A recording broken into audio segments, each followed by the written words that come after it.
Okay, just doing a quick little video of my monitoring equipment. I have a OBD2, just basically picks up off all the sensors that the car already has. So I can do fault codes, well, check for logged faults, pending faults. Can't do any tuning directly with this system, but I'm sorry it's just bouncy. I'm going to try and find a way to mount the phone so it can actually watch this without too much drama. I'm just going to cruise, let you see what all this stuff looks like, and it's kind of cool. There's not a whole lot of gauges on police interceptors of any type. If you look here, let's see if I can pull this off. You basically got your speedometer, your tachometer, your fuel gauge, which I gotta go get some high tests pretty soon. There's not really a whole bunch else to distract an officer from what his duties are in driving. This doesn't even have a temperature gauge that's up. I mean, I could go through and toggle through a bunch of different stuff, but I like having a speedometer, a digital speedometer, so you don't have to like kind of focus on a gauge. So what's cool about this is it does keep has kind of what I like to call a tattletale feature on it. You've got a little red dot that tells you your maximum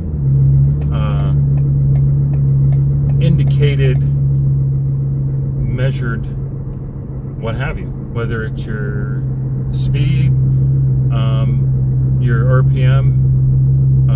Now this is only on the actual dials. On things that are called just displays, you're just going to have,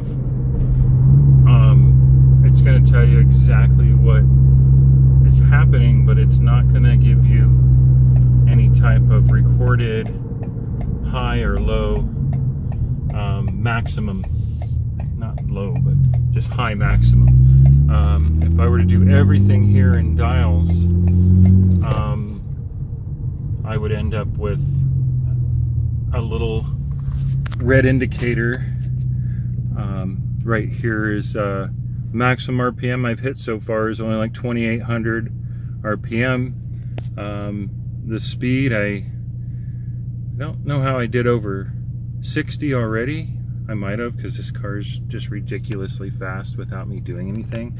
And I'm not bragging, it's just hard for me to maintain a realistic speed sometimes with this car. And we got 6 gears and 2 or 3 variations of each gear, and it's silky smooth. It's kind of stiff because it's a police interceptor, but what you've got here, which is kind of cool, in the center at the bottom is a 0 to 60 elapsed time display. So every time I stop, it says ready. It tells what direction I'm going. Also, so if I want to just do a quick 0 to 60, it'll register from the point I start moving till I hit 60 miles an hour. So I've got the barometric pressure down here. Oh, I did that twice. I was trying to get PSI on the intake pressure, but they are both the same, so I need to kind of duplicate things there. I've got the outside air temp and the barometer there, and then I've got the intake temperature and intake PSI. So if I hit the gas here, and then, you know, engine coolant, which is really good to have. It does have a green and a red on it to tell you that we're okay. I like to make sure this car is really warm before I drive it, just because of the turbos, the PTO unit in the back, or I forget what they call the rear diff. But I like to have load. It tells me how much, you know, throttle input is actually being used to move the car. The timing advance. These are just basic stuff. I get a little bit more involved. I've got another tablet that I use in the Crown Victorias that has a whole ton of different displays, but this car doesn't have as much room in it. This is a neat little spot in the dash to let's see if we can light up our life in here a little bit. Yeah, a little bit. There's just not a whole lot of room here. I put, you know, the Walmart standard issue center console, which fits perfect in the VIX, and it works good in here. I mean, I've got everything I need, waters and some microfibers. I've run the wiring for this actually along. I got some more lights here. I forgot about these cars. This actually does have the line in and USB actually in the car. It's got the sync system. So I've got so many different controls here. It's like driving a smartphone. And then I've got a little deal in here, which is actually a Bluetooth receiver, because sometimes, you know, I don't want to link everybody's phone or several different phones into my car through the sync system, which sounds funny because I got everything including the kitchen sink, but it's anyways, it's Ford's version of OnStar, and it does Bluetooth and everything. But this here is kind of nice because I don't know if you can see on the display, it also tells me the voltage of the car whenever I have something connected. I don't have any Bluetooth connected right now. It's funny, I had the tablet going through Bluetooth so I could play some music on it, which is, this is that mount that I told you guys I found. Cheap mount. I got at a grocery outlet. I got like a 2-pack of them. This mount up here, which I'll have to show you later because it's perfect where I want it.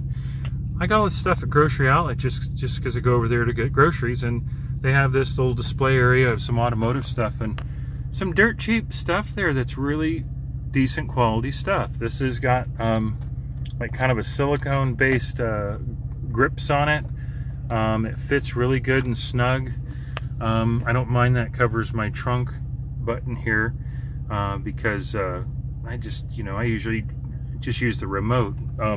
That's the difference between a police interceptor and a non-police interceptor SHO, is that it's usually a keyless start, so it's another button like this here to start, and you have like a key fob or transponder with you, and the column shifter is a police only thing.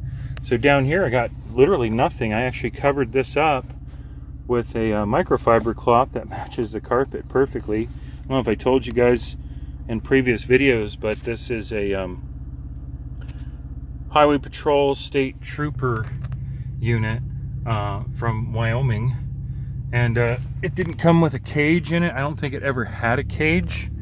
Has a complete back seat.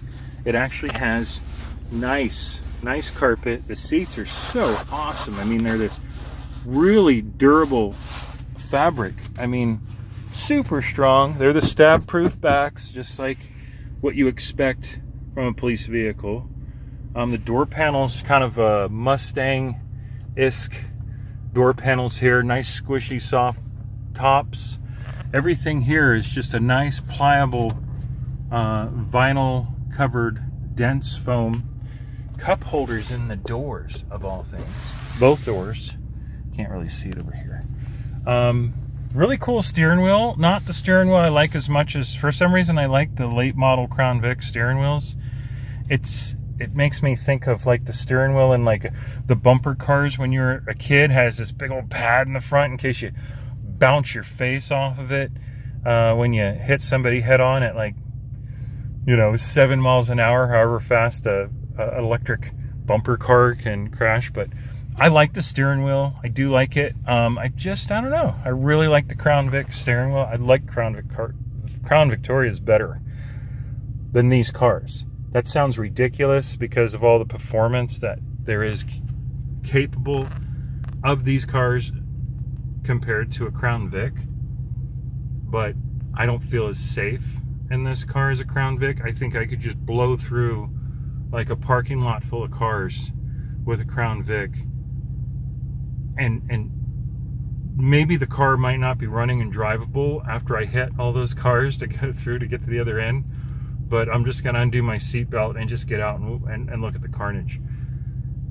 This car, it has like 6 or 10 airbags. I mean, I've gutted these cars before and they have airbags actually everywhere. I mean, the Crown Vics do too, but this has curtain airbags going all the way the distance of the pillars here, in the pillar, in the seats. You know, it just has, there's a lot of protection in it, but I've seen what happens when one of these curtain airbags comes down on a passenger or driver window, even from very aggressive driving. I've seen Camaros, well, not these cars I'm saying, but I'm saying cars with curtain airbags. I've seen with very aggressive driving on a autocross course with really high grip tires and a lot of G-forces and some sudden tire shake or wheel hump, where the curtain airbags will actually mistake abrupt G-forces for impact, and you end up with your curtain airbags coming down over the windows. Not good. Not good at all. I don't want that. But, you know, if I defeat the airbags and one day I need them, you know, you better have them when you need them. Better off than sorry. But long story short, this is what I'm using in the cars to kind of monitor things. I can go through trip logs. A lot of cars I get from the police departments have been sitting for months and months with dead batteries. Let's see if we got any fault codes now, because the mods I've done. Still haven't done the catch can yet because nobody's allowed to send no fault code stored in ECU. Okay, that's good. I ordered a catch can for this. I keep saying, oh, you know, blow off valve mod, muffler delete, K&N, you know, extra tailpipes, bigger tires. I've got huge tires on these cars. This one, the Ford Explorer, the higher end Ford Explorer alloy rim with the Ford Explorer tires on it. I'm running, I'm not going to say it, I'm probably going to make a mistake, but this car is tall and the wheel wells are full. Big tires from an actual full size or larger size vehicle that are Z-rated, still 149 mile an hour tires, but extra heavy load. They fill the wheel wells. They make this kind of look, if you look at the wheel well, it looks like one of those, I think it's a Q45, which is the Infinity SUV.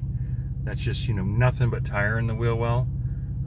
It's nice because it brings the car off the ground a little bit. The original Police Interceptor wheels and tires, which are on 18s, look kind of small in the wheel well. They give you plenty of room. I had to kind of do a little bit of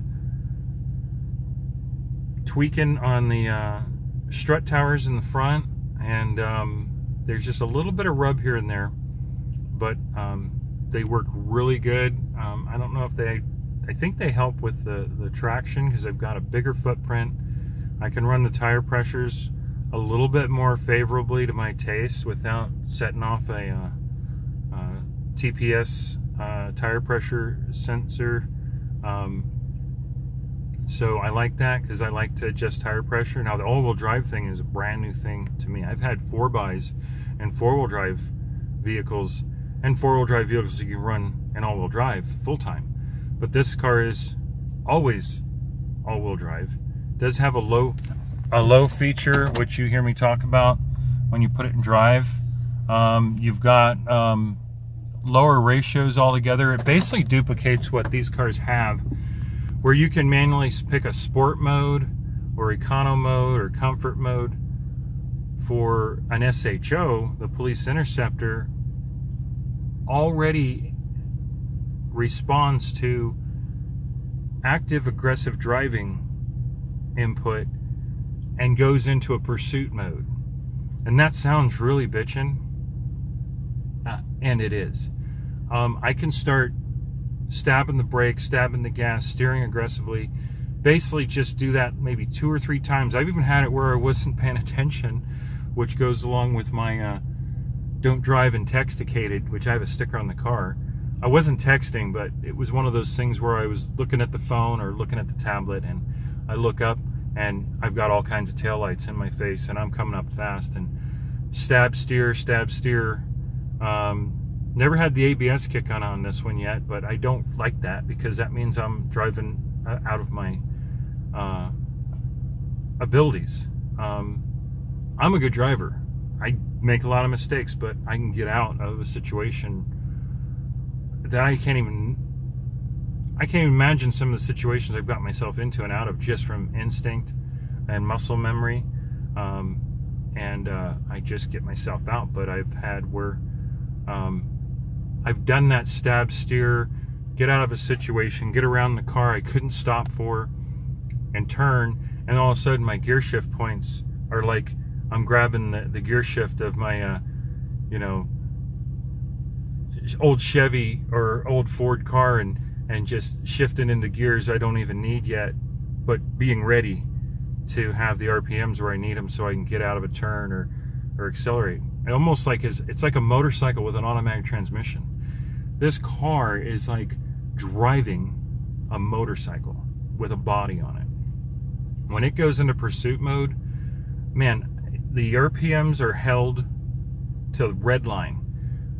The steering input is stiffer. It's got electric over hydraulic steering. So there's actually an electric input motor, and it changes the response. I don't know if it changes the ratio of the gearbox in the steering, but it turns into a maniac. This car, when it's in pursuit mode, it's like it's pissed off and it wants to get to the getting, to say the least. And it takes a little bit of just mellow driving for it to drop back into a normal mode. Now, if I want to actually have those situations happen already, which I'll show you, I put it in low, and we'll take a quick little drive here. And if you notice, I'm not touching a shifter or anything, and it's not shifting. So I'm going to go around here real quick and just hit the gas. And this is, let me roll down the windows so you can hear the motor. It feels like a stick shift car with a manual transmission in first gear. I'll show you real quick. I'm not touching the shifter, and I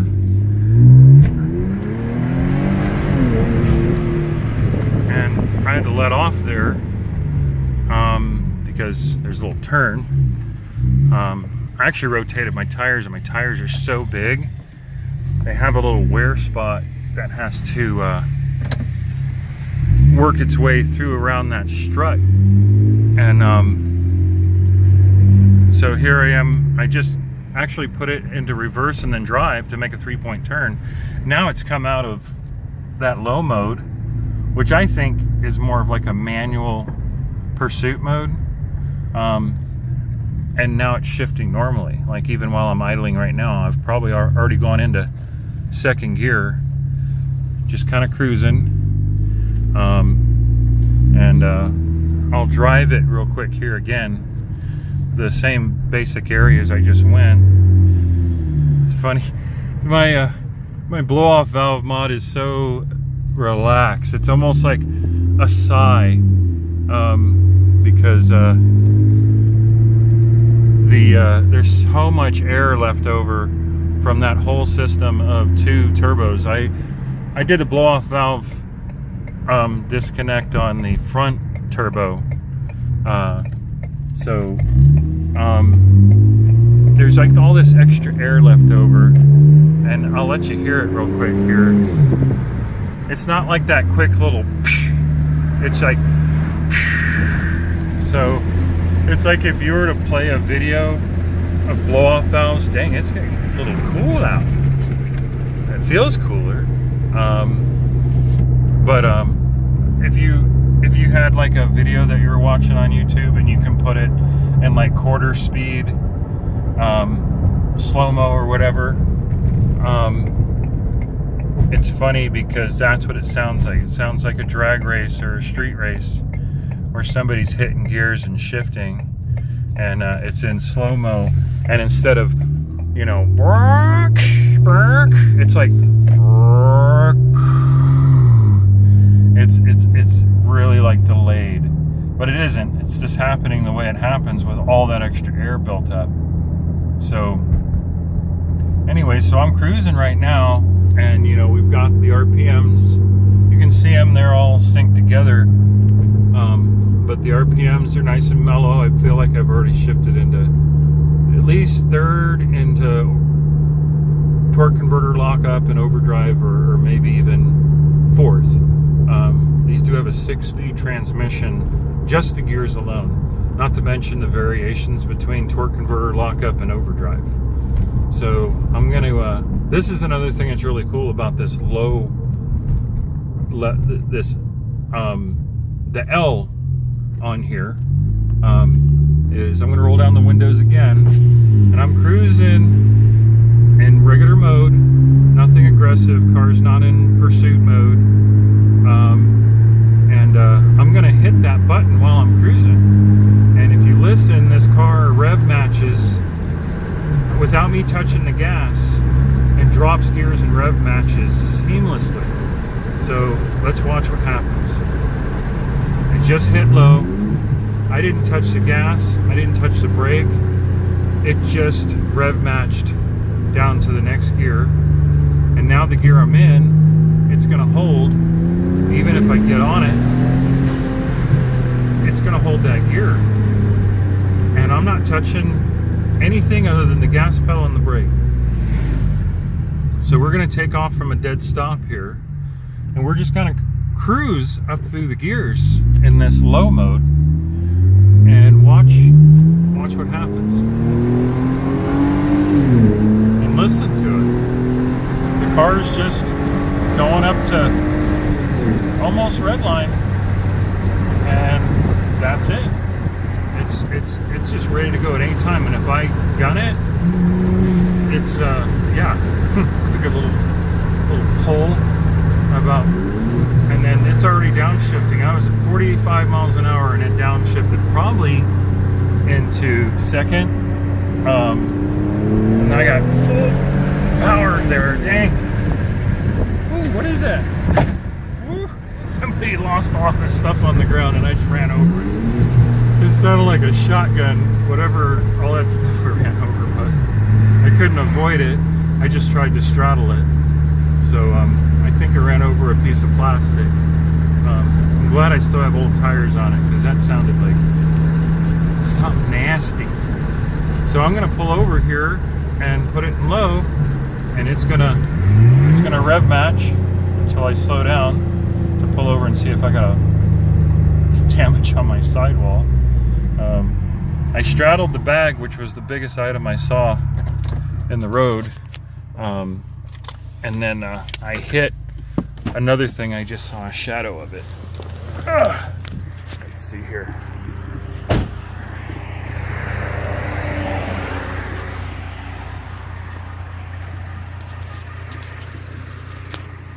Gotta get my other phone for another light. There we go. I'll probably be able to see what I hit. But see, oh, well, now I can show you the size of the tire. These are a 255 50 R20, a 109W extra low tire. Well, it doesn't seem like I heard anything. We'll see later in the daylight. But these are an SUV tire on a Ford Taurus Police Interceptor, which does have a little bit taller suspension. But let's see if whatever maybe I just hit. Maybe it was just a plastic bag or container or something. I don't see any damage, but yeah, the wheel well is really not as close here, but the car isn't loaded down. But on the front of the car, I really dig that. It fills the wheel well really good. So there's my drive intoxicated.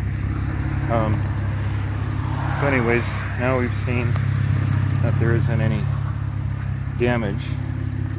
We'll carry on my wayward son. See what we can do when we go for another run here. So, my seatbelt on, my seat's buffed. I'm gonna try this again. We're gonna go in low gear, and just go up through the gears. And it's gonna, I'm not like maybe quarter throttle, and there's pretty aggressive shift. One shift, so we went from first to second. Let's see, we'll go a little bit faster here.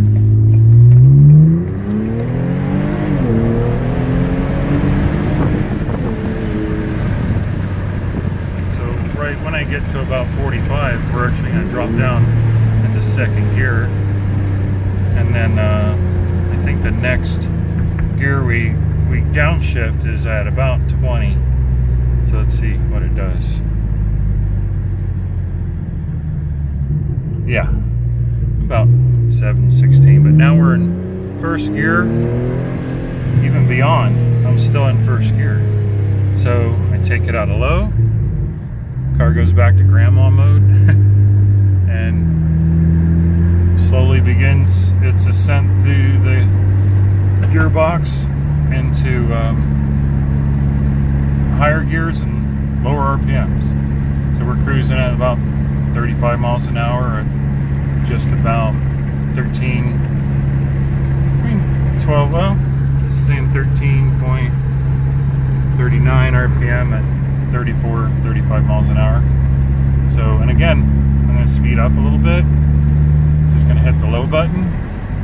All of a sudden, RPMs kick up just before the shift, and then slows the car down great. I haven't even touched the brake yet. We're coming up to a stop sign, and just about between 20 and 15 miles an hour, it shifts into first. I'm going to roll the windows again. So, just giving you a little quick video. Like I said, I rotated my tires. This car eats tires like nobody's business. Really wears the insides of the front tires a lot. Not from just normal driving, but really aggressive driving seems to just really take its toll. I think it's because of the weight transfer.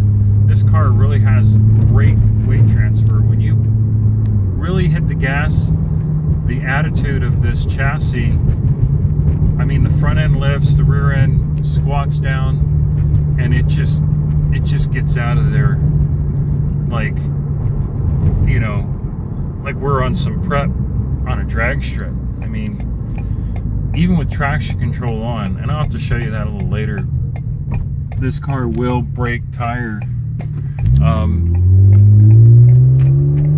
really violently for such a big heavy car. It's a 4,000-pound car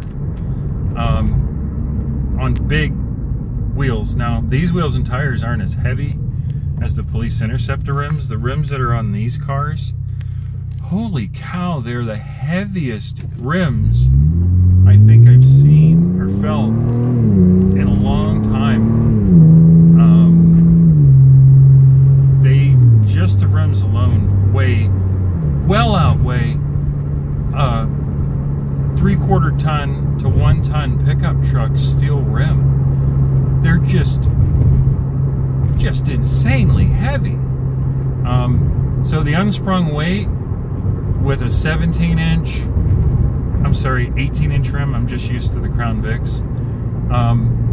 That combo, when I was driving it, it hooked up really good, but I think it's because the rim was so heavy, there was so much resistance to the inertia to get the wheels spinning,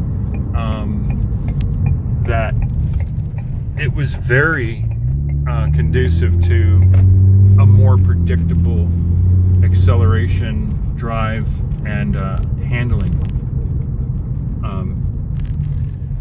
So I just really think that putting these alloy rims on it, even though we've gone from an 18-inch rim to a 20-inch rim, I really think we've unloaded a lot of unsprung weight at the end of the drivetrain, at the wheels. It's made a world of difference on the traction. Actually, it takes off really hard with those Police Interceptor wheels and tires. And since we're already out here, and I showed you the other tires, let's take a look at Lola's wheel and tire combo real quick before I turn everything off, so you can have kind of a comparison of what I'm talking about. Let's see here. This is Lola, which is the squash squad car that was on. It's got probably like 3 million views on it now on YouTube. This is the cop car that got squashed by the semi. And let's take a look at what we got here. These are a Firestone Firehawk Pursuit radial. It's the GTZ, and these are a 245, 55 R18, and still the 103 W, which is, I believe that's the high-speed tire. So we're talking about pretty much the same sidewall height, which is weird.